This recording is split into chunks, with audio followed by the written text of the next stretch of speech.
Hari ini tema dari Kompas itu tentang gereja Sardis. Jadi setiap hari Kamis, setelah berapa Kamis ini urut mulai dari gereja Efesus dan seterusnya. Dan hari ini kita sampai pada gereja Sardis. Kita buka Wahyu pasal yang ketiga ayat 1 sampai 6. Wahyu 3 ayat 1 sampai 6. Tolong beri komen yang di Zoom, Facebook, Instagram. Suara saya jelas tidak? Ya, jelas. Terima kasih. Sudah tulis yang di Facebook, Zoom, IG. Ya. Kepada gereja di Sardis. Dan tuliskanlah kepada malaikat jemaat di Sardis.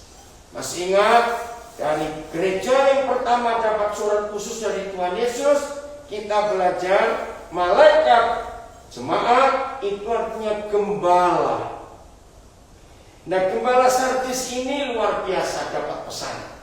Inilah firman Dia, firman dari gembala agung, yaitu Tuhan Yesus Kristus. Apa firman dari gembala agung untuk gembala gereja Sardis yang memiliki ketujuh roh Tuhan dan ketujuh bintang itu? Aku tahu segala pekerjaanmu. Engkau dikatakan hidup, padahal engkau mati. Itu menyedihkan sekali.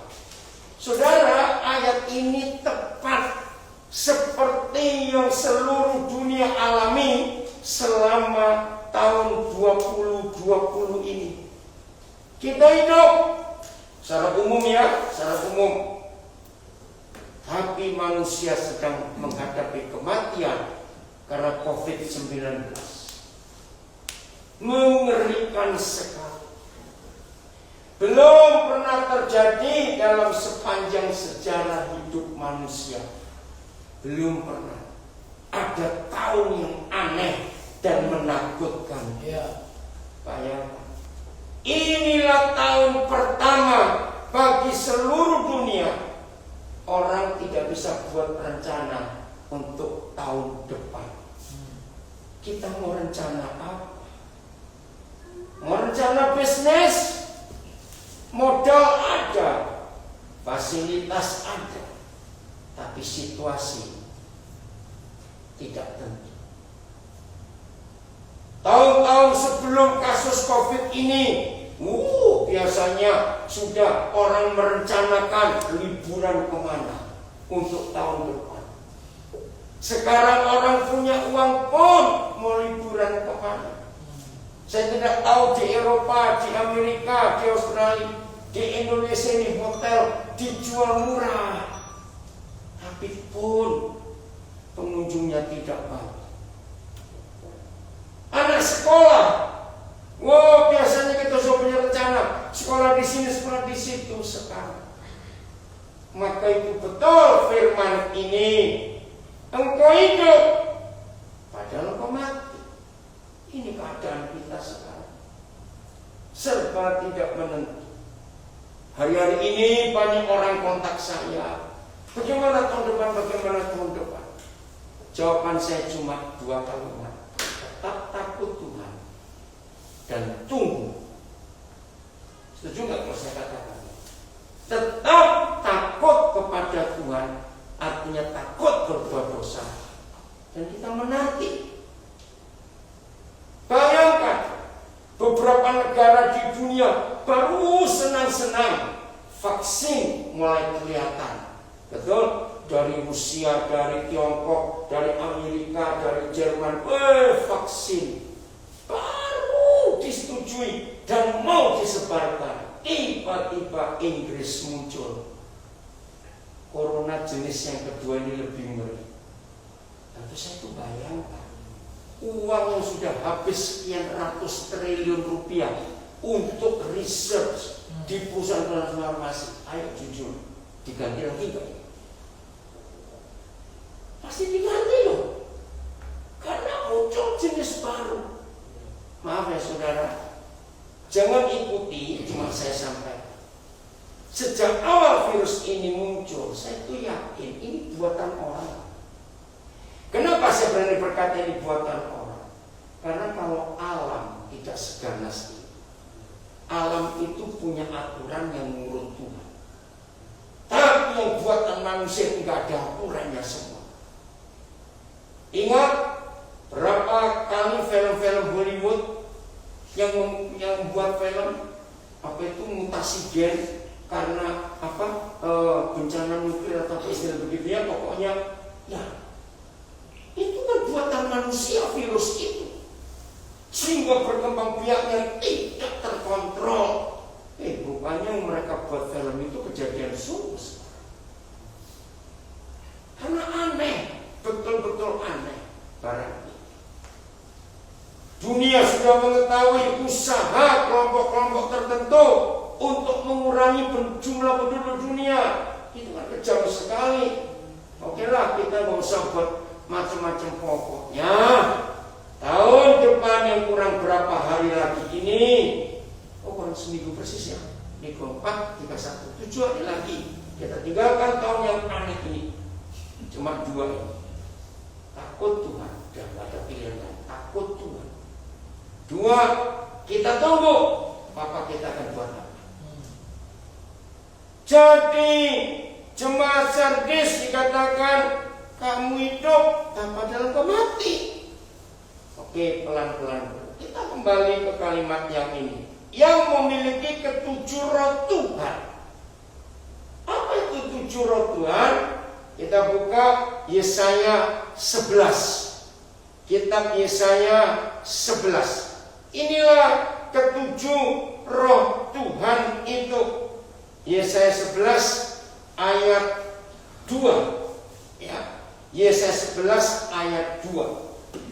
Roh Yahweh akan ada padanya. Nah, ini Roh Kudus itu. 2, roh hikmat. 3, roh pengertian. 4, roh nasihat. 5, roh keperkasaan.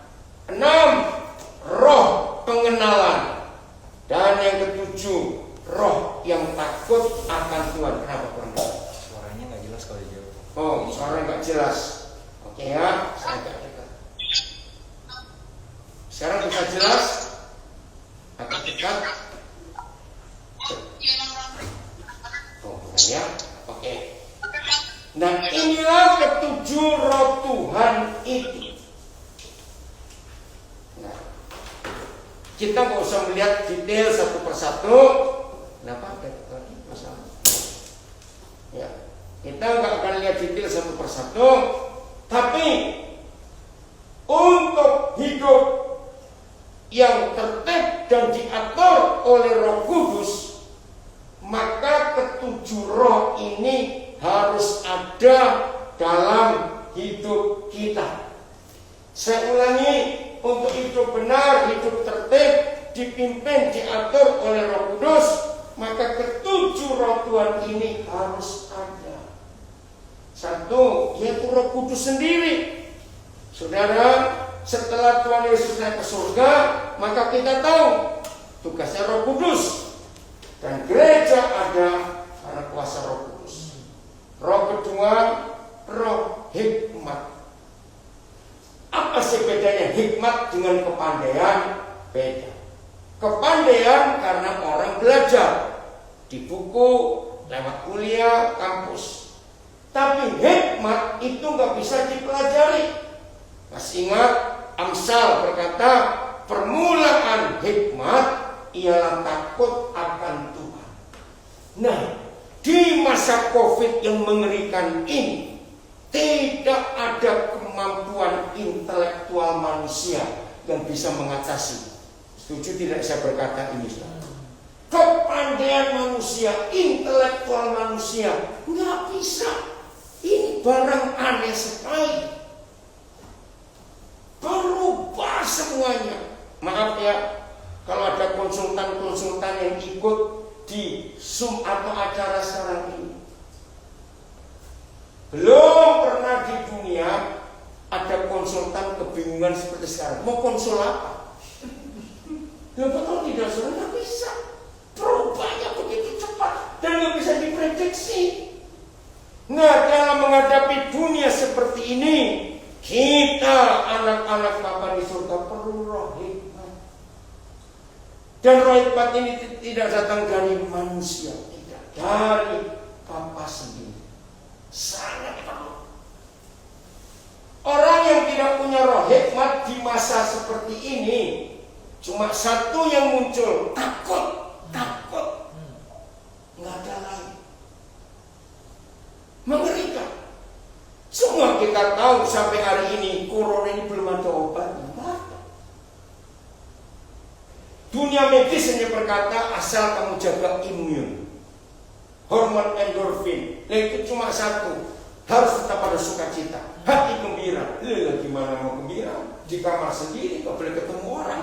Yang datang aja semua pakai APD seperti itu, nggak lihat ini siapa. Ngeri sekali. Maka itu roh hikmat. Yang ketiga, roh pengertian, bukan pengetahuan. Beda, pengetahuan karena belajar di sekolah dan lewat buku. Kalau pengertian itu sesuatu yang nggak bisa dinalar, yang nggak bisa diukur dengan jalan pikiran manusia. Ini pengertian. Di masa-masa seperti ini, menjelaskan kepada anak-anak karena situasinya seperti ini, harus ada roh pengertian. Saudara pernah dengar istilah bahasa Melayu, yang tersurat itu yang terbaca, yang tertulis kita baca. Tapi kan ada yang tersirat. Nah, saya harap yang di Eropa, di negara yang berbahasa Inggris tersirat, apa yang ada di balik tulisan itu. Nah, itu namanya roh pengertian. Kita diajar untuk bisa mengerti yang bukan karena tulisan. Saya harap mengerti kalimat ini. Roh keempat, roh nasihat. Wih, saudara, di masa seperti ini orang itu butuh nasihat. Memang secara fakta, setiap akhir tahun, maaf ya, saya cuma ngomong jangan ada tersinggung. Setiap akhir tahun yang paling laris itu peramal. Betul tidak? Orang ingin tahu peramal, ahli nujum, orang Hokkien bilang tukang guamia, ya, peramal apa saja, karena ingin minta nasihat. Tahun depan ini mau bagaimana? Saya percaya, maafkan kalau ada yang peramal yang ikut di sini. Mau ngeramal apa? Mau apa yang mau diramal buat tahun depan? Wih, ngeri sekali. Nah, disinilah roh Tuhan yang keempat, roh nasihat. Tidak ada nasihat yang tepat untuk masa depan manusia kecuali dari Tuhan sendiri. Sebab Dia yang paling tahu. Maka itu hari-hari terakhir ini, saudara, Desember ini saja. Desember ini saja baru tanggal 24. Dari 1 Januari. Anak-anak saya, orang-orang kenal baik saya yang positif COVID itu lebih dari 30 orang. Bayangkan. Mengerikan sekali. Nasihat saya cuma satu. Jangan panik. Nah, saya pakai istilah salah seorang anak saya di Denpasar, Pendeta Bimko. Nah, ini yang belum tahu. Yang awal-awal COVID ini kira-kira bulan Mei, dia bilang, "Pak, saya dapat sesuatu." Apa itu? COVID-19 Academy. Wih, keren juga. Jadi Akademi COVID-19. Setuju gak? Kalau kita lihat, kita sedang sekolah ini. Inilah kesempatan kita belajar dan terbukti. Kita ambil positifnya. Berapa banyak orang yang merasa bersyukur kepada Tuhan karena ada COVID-19. Satu, buat suami istri yang benar hidupnya, COVID-19 ini menguntungkan. Karena sepanjang sehidup sejarah manusia belum pernah ada orang di penjara di rumahnya sendiri. Betul tidak? Nggak boleh kemana-mana. Bukankah buat suami istri ini waktu yang indah, makin kenal yang selama ini nggak pernah kenal? Bayangkan, mana pernah ada waktu seperti tahun 2020 ini suami istri di rumah paling lama. daripada sebelumnya. Tapi setan kurang ajar. Ternyata tidak sedikit warga berantakan karena kumpul terus jadi tahu aslinya. Betul tidak sekarang? Terus ini mau bagaimana dalam hidup kita ini? Maka itu penting sekali untuk kita menikmati. Ada roh nasihat. Banyak lagi yang lain. Hidup berubah total. Belum pernah dalam sejarah manusia bisa sadar kebersihan seperti sekarang ini. Tinggi cuci tangan, tinggi cuci tangan. Halo, udah pokoknya menakutkan. Nah, maka itu perlu nasihat hanya dari Roh Kudus, dari Firman. Yang kelima, roh keperkasaan. Oh, terima kasih. Amin. Ada kekuatan bukan fisik, bukan, tapi secara mental dan roh kita harus perkasa di dalam Dia. Terima kasih Tuhan memberikan keperkasaan ini buat kita. Karena tanpa ini kita nggak sanggup. Ekonomi berantakan seperti ini. Hidup jadi susah. Perlu keperkasaan dari Tuhan.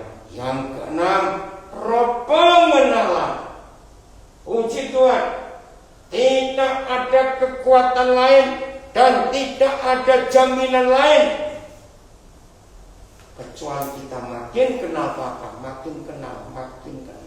Maka kalau kita makin kenal kepada Bapa di surga lewat firman-Nya dan kuasa Roh Kudus, percayalah kita punya kekuatan yang luar biasa. Di masa-masa seperti ini, asuransi pun, berat sekali. Roh yang ketujuh, takut akan Yahweh. Lalu diulang di ayat 3 Yesaya 11. Ya, kesenangannya ialah takut akan Yahweh. Ini yang membuat kita menang. Tahun depan belum pasti mau ada apa, kita tidak tahu. Coronanya jadi apa kita juga tidak tahu.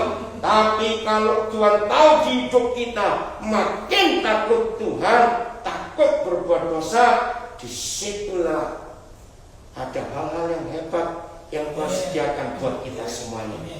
Inilah 7 roh Tuhan itu. Dan ke-7 bintang itu. 7 itu angka sempurna bagi Tuhan. Dalam hitungan Ibrani, angka-angka itu.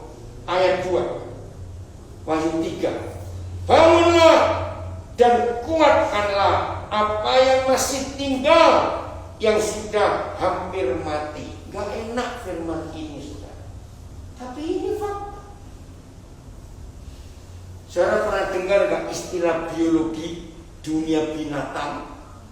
Seleksi alam. Pernah dengar gak kata seleksi alam? Maafkan saya harus ngomong. Di masa pandemi seperti ini, manusia yang akan tersisa kalau menang atas seleksi alam ini. Betul gak saya berkata seperti ini? Ya, kayak dunia binatang sudah. Karena mengerikan. Betul. Seandainya Elon Musk sudah berhasil buat kehidupan di Mars, orang-orang kaya pindah ke sana, pasti gak ada corona di sana masalahnya. Betul.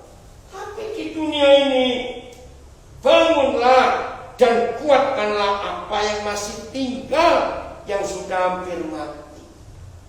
Kalau kita melihat fakta corona ini, saudara, maaf, bagi keluarga yang menerima fakta ada orang kita kasih meninggal karena corona, maafkan saya, jangan tersinggung saya berkata ini. Kita yang masih tertinggal. Begini, kan kita ingat kata klaster. Ngeri sekali. Ada 20 orang kumpul, tiba-tiba satu ketahuan, maka yang 15 harus kena semua. Yang 15 dicek lagi, kamu kumpul siapa lagi? Apa gak pusing itu? Terus meruntutnya, mau merunutnya kemana? Siapa lagi? Ini loh, istilah ini bagus sekali. Bangunlah dan kuatkanlah apa yang masih tinggal, yang sudah hampir mati. Saudara, kita yang masih ada sampai hari ini, sebetulnya kita semua hampir mati. Betul tidak? Saya cerita begini. Kalau ada perang, memang menakutkan. Tapi dalam perang itu musuh kan kelihatan datangnya dari mana. Betul? Pakai senjata apa? Kita bisa tahu. Lah corona ini datang dari mana kita tidak tahu. Mata kita nggak bisa lihat. Maka itu kalau kita masih ada, ya kita tertinggal. Ini namanya seleksi alam. Terus sebab tidak satupun dari pekerjaanmu aku dapat sempurna di hadapan Tuhanku. Ampuni Tuhan. Saya berat mengatakan ini, tapi ini fakta. Siapa yang bisa mengadili kita? Dengar kalimat ini. Siapa yang bisa mengadili kita? Gereja, hamba-hamba Tuhan, pengkhotbah hebat, pendoa hebat, katanya penuh kuasa, penuh urapan, WR, worship leader, singer, pemain musik yang hebat-hebat. Sebelum ada corona ini, saudara, maaf saya berkata, bukankah dengan COVID-19 ini semua pelayanan kita teruji? Karena tidak ada panggung, tidak ada mimbar. Jadi ayat 3 ini luar biasa. Sebelum ada corona, semua kita, apalagi gereja-gereja besar yang panggungnya untuk LED-nya seberapa ratus juta itu. Terus untuk kamera, maaf ya jangan tersinggung. Dulu saya pikir kalau ada gereja, apa itu namanya yang ada kamera bisa jalan-jalan sendiri, apa namanya? Bukan drone, crane ya. Ya sekarang drone sekarang. Tapi jarang bisa pakai drone, jarang. Kabelnya banyak, crane ya. Tahu-tahu saya dulu pertama kali lihat itu, keren juga ya gereja kalau ada itu kamera bisa jalan sendiri. Tahu yang keren ya namanya ya. Lama-lama saya mikir, wah ini gawat, ini kamera ini gawat. Tahu saya mikir gawatnya apa? Karena yang hadir sadar kalau dia bisa kena sorot. Betul tidak sorot. Nah akhirnya mau ngupel aja mikir, betul tidak. Mau garuk-garuk kuping gatal juga mikir. Karena kesorot semuanya. Ngerti nggak maksud saya? Artinya kita bersandiwara. Loh, betul nggak? Karena sadar ada kamera yang ngawasi. Pelayanan kita di mimbar disorot. Wah, begitu hebat. Maka itu maaf lagi sekali. Sebelum ada corona, saudara, baik hamba Tuhan, istri hamba Tuhan, pemusik, pemuji Tuhan, singernya, worship leadernya, semua asernya. Jadi kerja Jumat malam itu sudah sibuk. Sibuk apa? Ngurus baju seragam apa untuk hari Minggu. Karena mau tampil. Maaf. Sekarang mau tampil di mana? Orang ibadahnya bisa pakai kaos singlet sambil ngopi. Loh, betul enggak? Kan duduk di rumah. Siapa yang melihat? Bukankah ayat ini betul? Sebab tidak satupun dari pekerjaan aku dapat disempurna di hadapan Tuhanku. Mati kita. Karena cuma tampil di mimbar, ada kamera yang nyorot kita. Sekarang baru ketahuan aslinya. Apakah kita sungguh-sungguh beribadah? Apakah kita sungguh-sungguh hidup dengan Tuhan karena gak ada orang yang melihat? Kiranya tidak ada seorang pun di antara kita yang teradili dengan corona ini. Dan biar Tuhan menemukan kita benar di hadapan Dia, walaupun kita sendiri.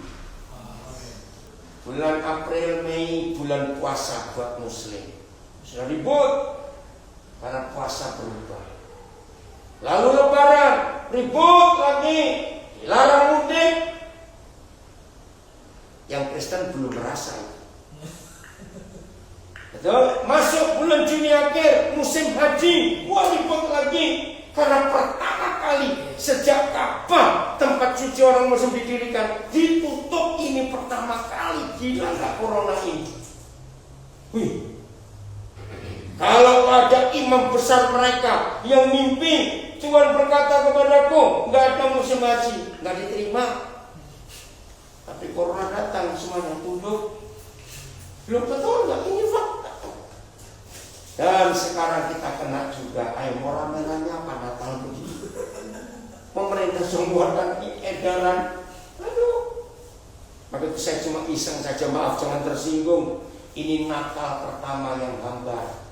Nggak ada seragam paduan suara, seragam musik tidak ada, seragam sekolah minggu tidak ada. Aduh, ngeri. Maka itu teruji betul. Ternyata aktivitas kita yang hebat-hebat itu didapati tidak ada yang sempurna di hadapan Tuhan. Hati nggak kita? Hanya Tuhan yang menilai kita. Maka itu satu pihak, ayolah berterima kasih kepada corona karena kita dimurnikan. Ayat 3. Karena itu ingatlah bagaimana engkau telah menerima dan mendengarnya. Roh Kudus tolong kami.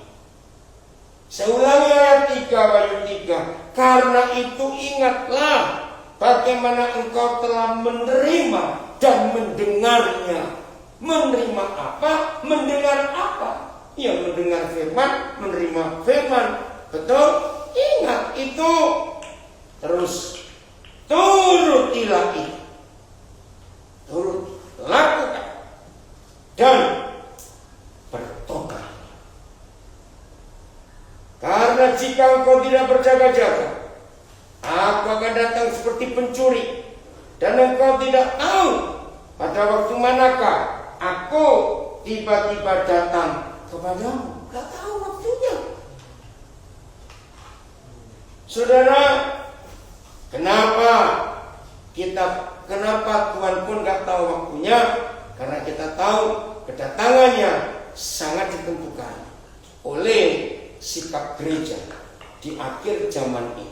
Maka itu penting sekali dalam hidup kita, dan saya untuk hidup di dalam ketaatan mutlak. Dengar kalimat ini. Maka itu penting sekali dalam hidup saudara dan saya, hidup dalam ketaatan mutlak. Kenapa saya pakai kata mutlak?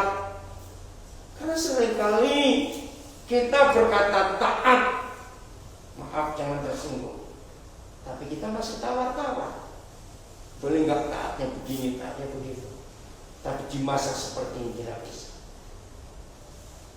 Tidak akan ada Natal. Saya ulangi, tidak akan ada Natal kalau tidak ada ketaatan mutlak Maria. Betul atau salah kalimat? Maria. Maka itu kata ini, turutilah itu dan bertobatlah.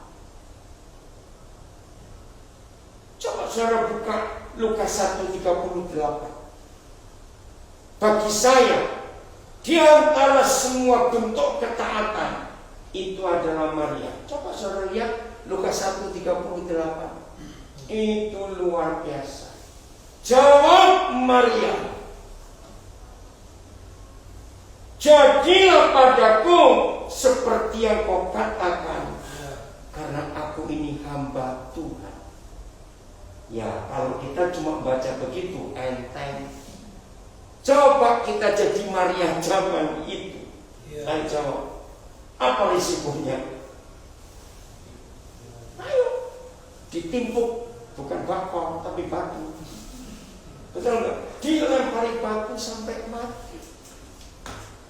Maka itu dia bisa berkata, jawab Maria, ajari kami Roh Kudus hari ini, ajari kami. Supaya kalau kami ada di malam Natal, kata dunia ini, karena kata Alkitab nggak ada malam Natal. Kalau kami ada di malam Natal 24 Desember ini, kami tidak sibuk dengan yang lain-lain. Kami mau sibuk menggenapi ayat 3, Wahyu 3. Turutilah itu dan bertobatlah.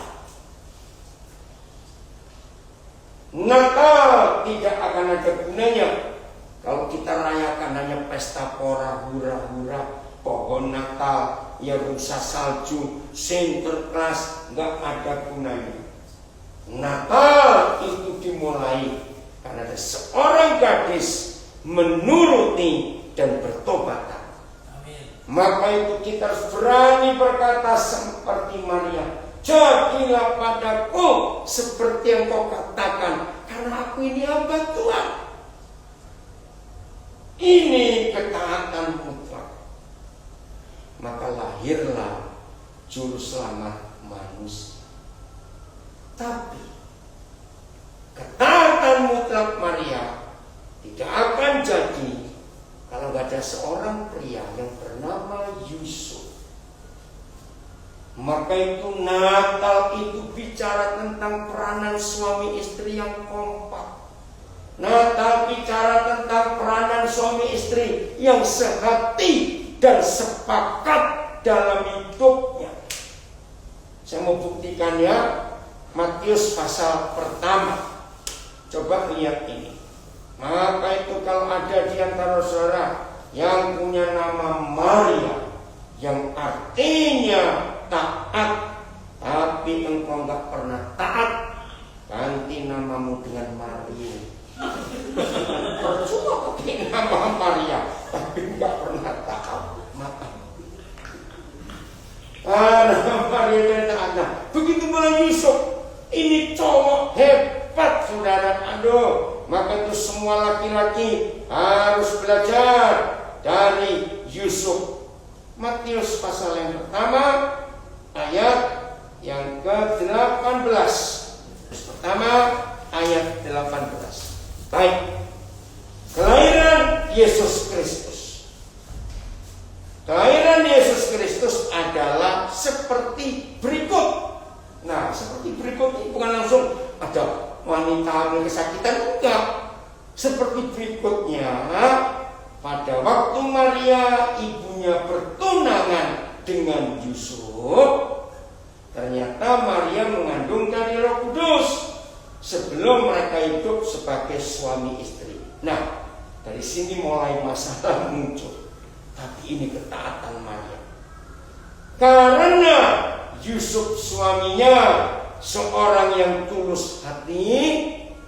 Para pria, para suami, mari kita periksa. Adakah kita para pria, para suami hatinya setulus hati Yusuf? Harus. Karena ini yang Tuhan cari. Apa ketulusan hati Yusuf? Maaf ya, maaf. Ya di sini kan ada berapa pria ya di sini. Ayo, segoblok-gobloknya cowok meluk ceweknya tidak, cium juga tidak, kok tiba-tiba hamil. Mikir nggak cowok goblok ini hamil sama siapa? Loh, saya tanya, loh, jangan tersinggung. Loh, betul nggak kira jawaban itu? Yusuf ini luar biasa.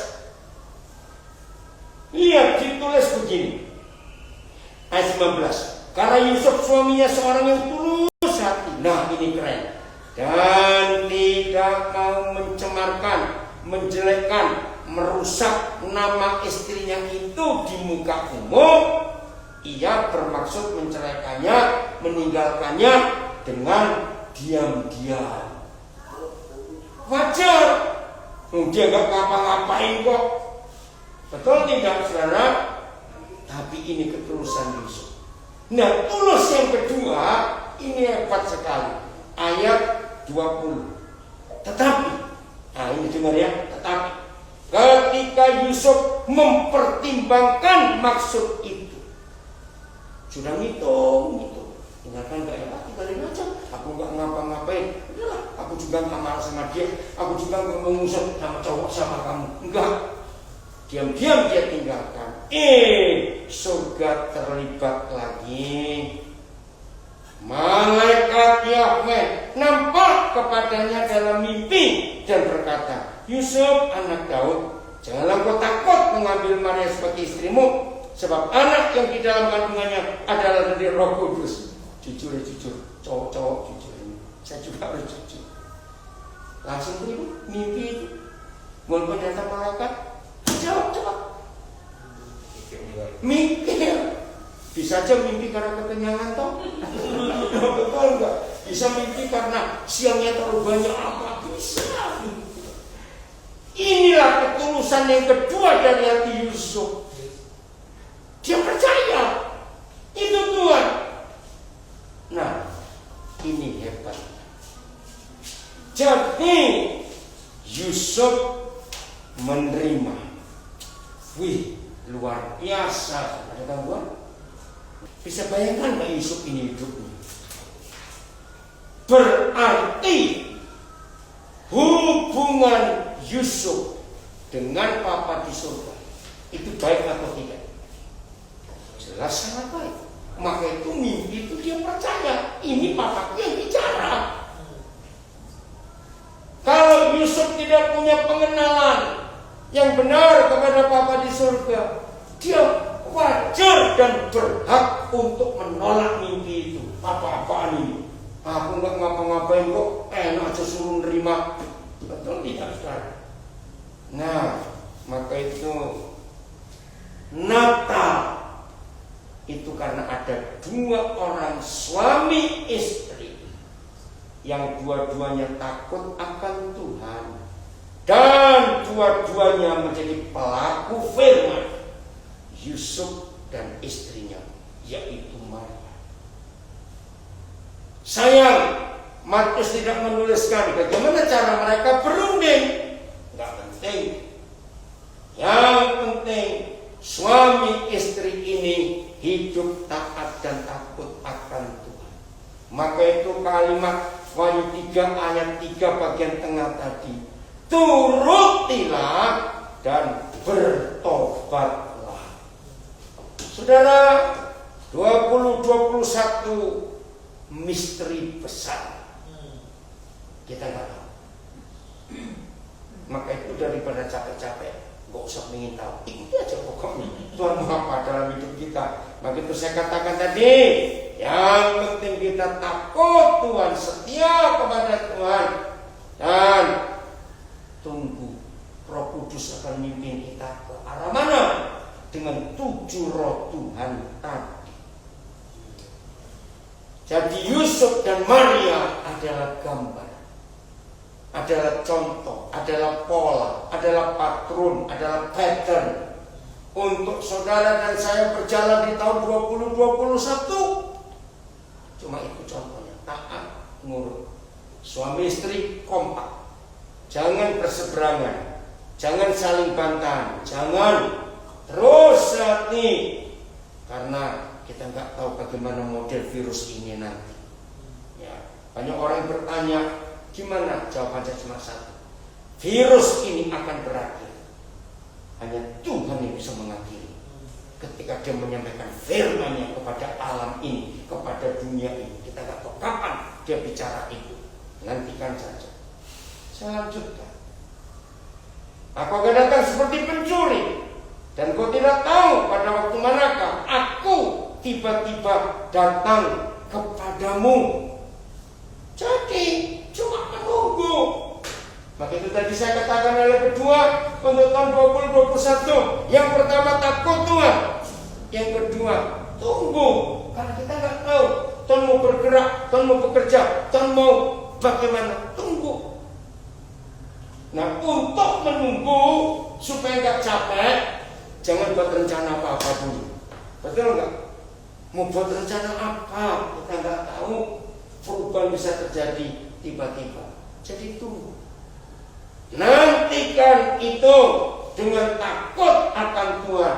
Nantikan itu dengan konsentrasi dan fokus kepada Tuhan. Sudah, nggak ada cara yang lain untuk kita bisa menghadapi dunia ini. Satu ayat sebelum kita pindah ke ayat yang keempat, Wahyu 3. Kisah Rasul 3:21. Coba saudara lihat. Kristus itu harus tinggal di surga. Nah, itu aneh. Jadi hubungannya, kalau dia berkata, berjaga-jagalah, karena aku akan datang seperti pencuri, dan engkau tidak tahu pada waktu manakah aku tiba-tiba datang kepadamu. Siapa yang bisa tahu? Ternyata ada. Kisah Rasul 3:21. Itu bagus sekali, saudara. Yang belum tahu silakan baca. Kristus yang kita nanti-nantikan sambil berjaga-jaga ini, untuk sementara waktu harus, garis bawahi kata, harus tinggal di surga. Harus. Coba saudara pikir, tanyakan, siapa mengharuskan ini? Pasti ada dong. Saya dulu pikir Bapa di surga, ya oleh Tuhan kita mengharuskan. Ternyata bukan. Nah, itu lebih kaget. Coba lihat Alkitab saudara. Siapa yang mengharuskan dia di surga? Kristus itu. Kisah Rasul 3:21. Kristus itu harus tinggal di surga sampai. Nah, kata sampai ini yang memberitahu kita, berarti ada certain time, depends on who. Ada suatu waktu, tapi tergantung siapa, sampai dipulihkannya segala sesuatu. Nah ini loh. Jadi yang membuat dia bisa datang bukan tanggal, jam, hari, bulan dan semuanya, bukan. Siapa dengar berita viral ada pendeta di Amerika beberapa waktu yang lalu, Desember ini, mengumumkan dia sudah datang tanggal 23 Desember. Saya lewat. Betul nggak saya lewat? Nggak ada yang tahu. Tanggal, bulan, tahun nggak ada yang tahu. Jamnya juga. Nah yang tahu ternyata kita. Kristus itu harus tinggal di surga sampai dipulihkannya segala sesuatu. Nah, ternyata yang memulihkan segala sesuatu bukan Tuhan, bukan Roh Kudus, bukan Bapa di surga, bukan malaikat-malaikat, tetapi saudara dan saya. Ini luar biasa. Ini tugas yang besar. Seperti yang difirmankan oleh nabi-nabinya yang kudus di zaman dahulu, zaman perjanjian lama.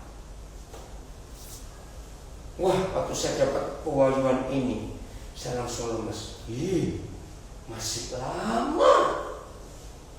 Karena gereja harus membongkar kitab Kejadian sampai Maleaki, yang di dalam setiap buku itu ada nubuat pemulihan. Saya langsung lemes. Kapan ini kalau begitu? Sampai dipulihkannya segala sesuatu seperti yang dinubuatkan dan para nabi-nabi yang kudus di zaman dahulu. Pekerjaan ini besar gereja.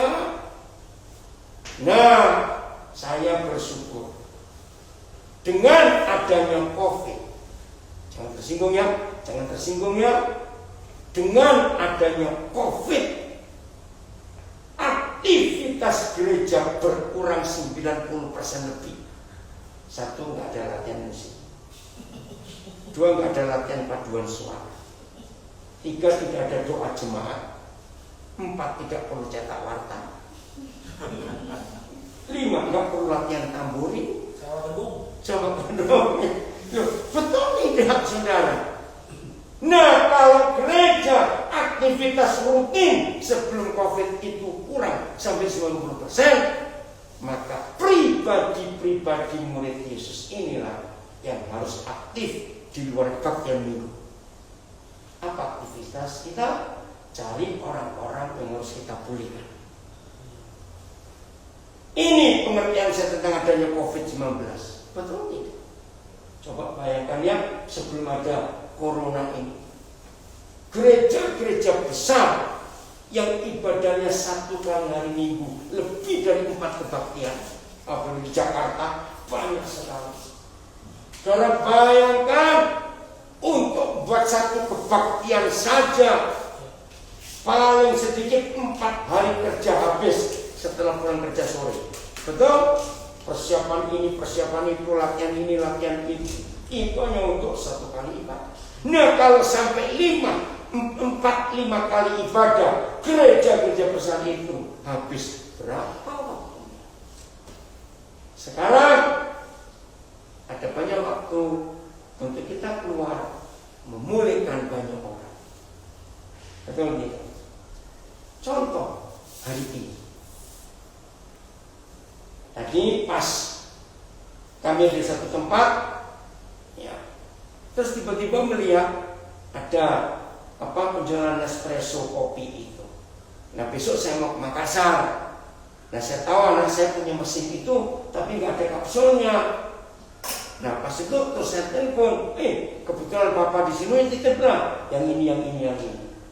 Yang melayani salah seorang, namanya Fama. Roh Kudus bilang sesuatu, saya minta nomor teleponnya. Saya bisa chatting dengan dia dalam perjalanan ke sini. Dia kaget, kok saya bisa tahu masa lalunya? Saudara, saya nggak ngerti juga. Tapi itulah Roh Kudus, hidup yang dipulihkan. Lagi hidup yang dipulihkan harus ada dalam hidup kita. Nah, dengan memulihkan segala sesuatu seperti yang dinubuatkan oleh para nabi yang kudus di zaman dulu, maka Yesus akan segera datang. Kristus itu harus tinggal di surga sampai dipulihkannya segala sesuatu seperti yang dinubuatkan oleh nabi-nabi yang kudus di zaman dahulu. Kembali ke Wahyu 3 ayat yang keempat. Tetapi di Sardis ada beberapa orang yang tidak mencemarkan pakaiannya. Puji Tuhan. Pakaian artinya kekudusan, ya, tidak mencemarkan. Mereka akan berjalan dengan aku dalam pakaian putih karena mereka adalah layak untuk itu. Ini kalimat yang luar biasa. Mereka adalah layak untuk itu. Untuk apa? Untuk 3. 1. Berjalan dengan aku. 2. Dalam pakaian putih. Dan memang kita layak untuk itu. Maka itu saudara meninggalkan tahun ini, mari kita siapkan diri kita betul-betul. Kita ini masih dianggap layak tidak oleh Tuhan. Terpujilah Tuhan kalau Dia menilai kita semuanya tetap dianggap layak. Terima kasih untuk itu. Bukan karena kita hebat, amin. Bukan karena kita rohani, tidak. Karena kita mau taat mutlak seperti Yusuf, seperti Maria tadi. Itu janji Tuhan buat kita semuanya. Sekarang di Alkitab memang banyak, apalagi kitab Wahyu. Banyak bicara pakaian. Betul? Ingat gereja Laodikia? Belilah pakaian daripadaku supaya tidak kedapatan ketelanjangan. Pakaian. Dan dia bersama-sama dengan penunggang kuda putih itu, seluruh pakaian, seluruh tentara di surga mengikuti dia. Itu Wahyu 19. Memakai pakaian putih bersih. Itu Wahyu 19. Pakaian. Ada banyak lagi soal pakaian. Apa pakaian di sini? Ternyata ini bicara kemuliaan Tuhan. Masih ingat Roma 3 ayat 23? Coba saudara baca Roma 3 23. Yang lupa, ketika semua manusia jatuh ke dalam dosa, maka manusia kehilangan kemuliaan Tuhan. Caranya gampang untuk mengerti Roma 3:23. Langsung lari ke Kejadian 3. Apa yang pertama kali disadari oleh Adam dan Hawa setelah mereka makan buah itu? Apa yang hilang? Yang pertama kali mereka lihat. Pertama kali saya belajar ayat itu, saya tertawa. Ini ayat paling lucu se-Alkitab. Ayo, kan ditulis begini. Begitu mereka selesai makan buah itu, langsung mereka sadar kalau mereka itu telanjang. Nah, lucu nggak? Apakah dari tadi mereka pakai pakaian? Ayo jawab. Dari sebelum makan buah itu mereka pakai pakaian? Nah, terus kok jadi telanjang? Ngerti nggak maksud? Jadi apa itu kemuliaan Tuhan yang hilang ketika manusia jatuh dalam dosa? Ternyata itu pakaian. Bicara pakaian itu bicara otoritas. Coba, misalnya kita dapat pinjaman seragam polisi lengkap lalu lintas, pinjam ya. Berdiri di perempatan jalan, prit orang nurut nggak? Nurutnya ke kita atau ke bajunya? Nah, itu otoritas. Tuhan tolong kami. Saya yakin kebenaran ini, corona dan semua jenis perbuatan setan tidak akan mendekat kepada kita kalau pakaian otoritas ini ada dalam hidup kita masing-masing. Catat kita. Jadi kemuliaan itu bukan tepuk tangan, tapi itu pakaian. Dan dalam pertobatan kita, ketaatan mutlak kita, seperti jemaat Sardis. Tetapi di Sardis ada beberapa orang yang tidak mencemarkan pakaiannya. Mereka akan berjalan dengan aku dalam pakaian putih, karena mereka adalah layak untuk itu. Wih, luar biasa. Terima kasih Tuhan, Kau kembalikan pakaian itu untuk kami semuanya yang mau taat seperti Maria dan seperti Yusuf. Ayat 5. Barang siapa menang, puji Tuhan, ada janji kemenangan. Barang siapa menang, ia akan dikenakan pakaian putih yang demikian. Kembali kata pakaian, dikenakan. Menang dari apa? Menang dari semua pergumulan hidup yang berat di akhir zaman. Menang dari godaan-godaan dosa yang mengerikan sekarang ini. Menang dari semua peperangan yang Tuhan izinkan kita hadapi. Perang terhadap ketakutan, kekhawatiran akan hidup, kengerian di akhir zaman. Kita semua harus menang. Amin. Begitu kita menang, kita pakai pakaian putih. Aku tidak akan menghapus namanya dari kitab kehidupan. Terima kasih Tuhan. Gak akan dihapus. Melainkan aku akan mengaku namanya di hadapan Bapakku dan di hadapan para malaikatnya. Luar biasa kalau kita diakui oleh Tuhan Yesus di hadapan Bapa dan para malaikatnya. Tapi kembali pada prinsip tadi ini, saudara. Hiduplah seperti Yusuf, hiduplah seperti Maria. Contoh orang yang tulus, orang yang taat. Risikonya besar, tidak mereka takut untuk menghadapinya. Ini kemenangan yang Tuhan sediakan, yang Tuhan janjikan untuk itu. Ayat 6 terakhir. Siapa bertelinga, hendaklah ia mendengarkan apa yang dikatakan Roh kepada gereja-gereja. Kita harus dengar apa yang Tuhan katakan kepada gereja-gereja. Inilah waktunya, inilah waktunya.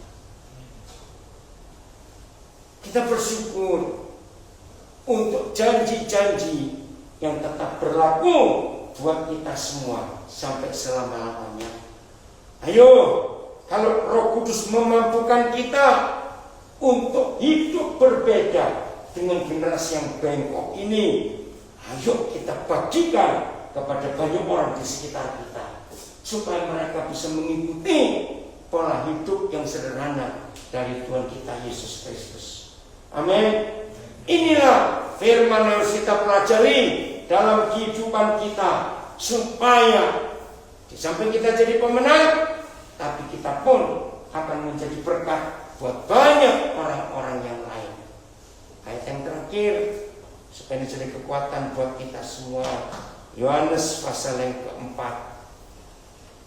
Yohanes pasal yang keempat, yang ini tetap menjadi contoh buat kehidupan kita. Yohanes pasal yang keempat,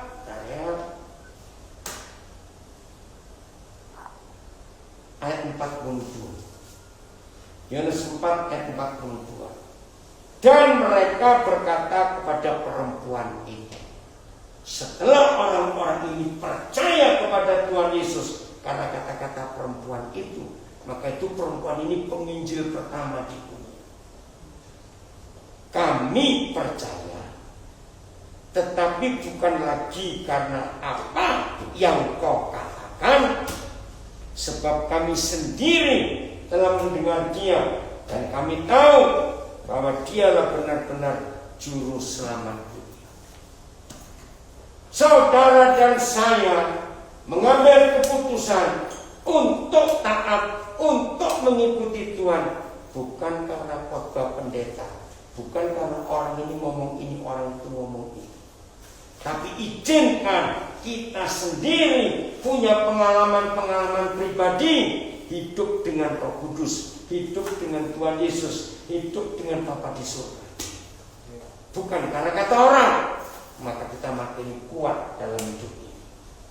Puji Tuhan untuk firman Tuhan yang Tuhan berikan kepada kita, dan mari sungguh-sungguh kita menjadi pelaku, bukan cuma pendengar.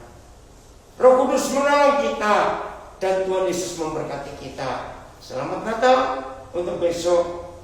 Jadilah pelaku firman, dan kita akan tinggalkan tahun ini dengan penuh kemenangan, karena janjinya ya dan amin. Tuhan Yesus memberkati kita semuanya.